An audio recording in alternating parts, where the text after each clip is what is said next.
Hi friends, మనం 10th class maths second chapter సెట్స్లో subsets topic చెప్పుకుందాం.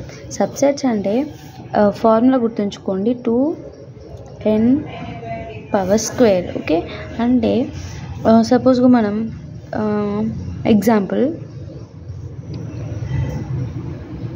1 4 9 5 ఇచ్చారు. ఇట్లా ఇస్తే ఈ సెట్ని మనం సబ్సెట్గా రాయమని క్వశ్చన్లో అడిగినప్పుడు ఎట్లా రాయాలి?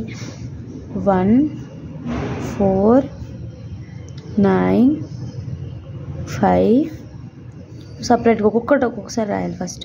నెక్స్ట్ ఒక్కొక్కటి ఇట్లా 1 4 1 9 1 5. ఓకే, తర్వాత 4తో 4 1 1 4 వచ్చింది కాబట్టి అయిపోయింది. 4 9. నెక్స్ట్ 4 5. ఓకే, నెక్స్ట్ 9 5, ఎందుకంటే 9 1 వచ్చింది, 9 4 కూడా వచ్చింది కాబట్టి 9 5 వేసాము.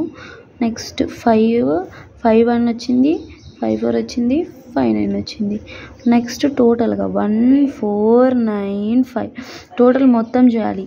తర్వాత ఎంటీ సెట్ 1 2 3 4 5 6 7 8 9 10 11 12 వచ్చాయి. 2 పవర్ ఎంత నెంబర్స్ ఉన్నాయి? 4. ఓకే, 2 × 4 2 = 8 16 వస్తుంది కదా. 4 2 = 8 8 పవర్ 2 16 అయింది. మనకి ఇక్కడ ఎంత వచ్చాయి? 1 2 3 4 5 6 7 8 9 10 11 12 వచ్చాయి. 12 వచ్చాయి మనకి. అంటే ఇంకా ఈ 4 డిజిట్స్ కాబట్టి ఇలా కూడా రాసుకోవచ్చు, 12 కదా. 1 4 9 1 4 5 నెక్స్ట్ 1 9 5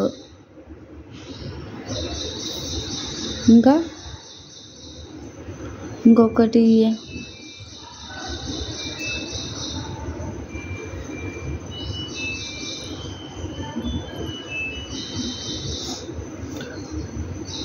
1 9 5 1 9 5 1 4 9 1 4 5 వచ్చింది. ఓకే, ఇంకేం రావాలి?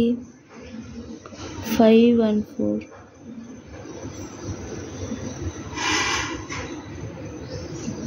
ఈ విధంగా ఇప్పుడు కరెక్ట్గా మనకి ఈ ఫార్ములా గుర్తుంచుకున్నాం అనుకోండి, 2n². అప్పుడు ఎన్ని నెంబర్స్ ఉన్నాయి? టోటల్గా 4 నెంబర్స్. 4 వేసుకున్న తర్వాత ఈ నెంబర్ని ఇంటూ చేయాలి. 4 2 = 8 8 పవర్ ఇంకెంత ఉంది? 2, కాబట్టి 16 రావాలి సబ్సెట్స్ అనేవి. ఓకేనా friends, thank you for watching this video. ఒక ఎగ్జాంపుల్ అయితే చెప్పాను ఫ్రెండ్స్, ఎందుకంటే మీకు అర్థమైపోయి ఉంటుంది. ఫస్ట్ ఒక్కొక్కటి రాసి తర్వాత 2 2 జోడీగా 3గా రాసి మొత్తం టోటల్ రాయాలి. ఎంటీ సెట్ కన్ఫామ్గా రాయాలి. కరెక్ట్ మనకి ఇప్పుడు ఈ ఫార్ములా చేసుకుంటే ఎన్ని వస్తాయి, ఇక్కడ కూడా అన్ని వస్తాయి. ఆన్సర్ కరెక్ట్ ఆన్సర్ అవుతుంది.